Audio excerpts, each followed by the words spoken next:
Let me ask you something. When you think of power, which nations come to mind? The United States? China? Russia?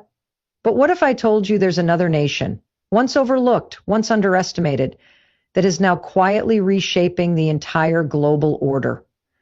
What if I told you it's India? But there's another story unfolding, one that almost no one is prepared for. And today, I'm going to take you inside that story. Stay with me, because by the end of this, you'll understand exactly why India is the nation everyone fears now. Let's start with the first clue: the awakening of a sleeping giant. Not too long ago, India's economy was dismissed as slow-moving, tangled in red tape, impossible to modernize. But in the last decade, it did something no one expected. It began to roar awake. This wasn't just growth, it was a transformation. Hundreds of millions lifted from poverty, new cities rising almost overnight, a middle class larger than the entire population of the United States. But that's only the surface. Because as the world was busy watching trade wars between the US and China, India was quietly becoming the world's fastest growing major economy. The sleeping giant had woken up. But you're probably wondering, economic growth alone doesn't make a nation feared. You're right, it doesn't. So let's peel back the next layer: military might no one saw coming. For decades, India's military was seen as large but outdated. Suddenly, that perception is obsolete. India is now the world's largest arms importer and one of the few countries investing in indigenous fighter jets, nuclear submarines, ballistic missiles, and space weapons. Consider this. India launched a successful anti-satellite missile test. That means they can now target and destroy satellites in space, something only a handful of nations have achieved. When this happened, defense strategists worldwide realized India wasn't just catching up, it was leapfrogging ahead. But even that isn't the whole picture. While nations were distracted, India ignited a technological revolution. This is where the story gets even more unpredictable. India has become the world's digital backbone, home to over 1 billion mobile connections, the largest biometric database ever created, and an innovation ecosystem spawning unicorn startups at breakneck speed. Ask yourself, when was the last time you read about an Indian tech company in the headlines? It's happening more than you realize.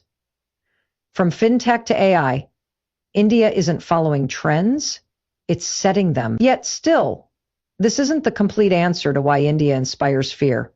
Because you can have an economy, an army, and a tech sector, but unless you have something deeper, none of it lasts. That something is cultural confidence. India's young generation, over 600 million people, is unapologetically ambitious. They no longer measure themselves by Western standards. They believe in their heritage, their potential, and their destiny to lead. This is the psychological shift that makes a country unstoppable.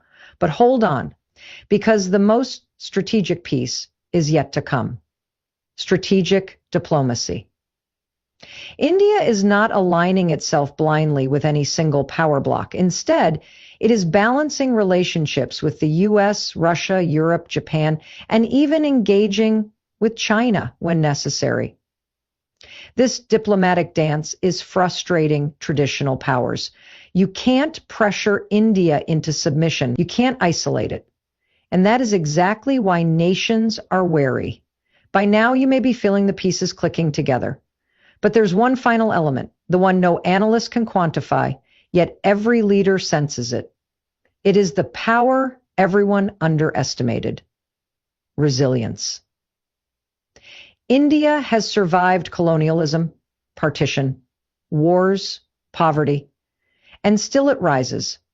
While others decline, India adapts. When crises strike, India doesn't fracture, it endures. That is the essence of fear in the hearts of those who thought India would stay a follower forever. So here's the truth, finally revealed. India is feared not because it is aggressive, but because it is inevitable. Because for the first time in centuries, the world is realizing this nation will no longer be ignored. And if you think this rise can be stopped, history will prove you wrong. Again, the question isn't whether India is coming. The question is, are you ready for it?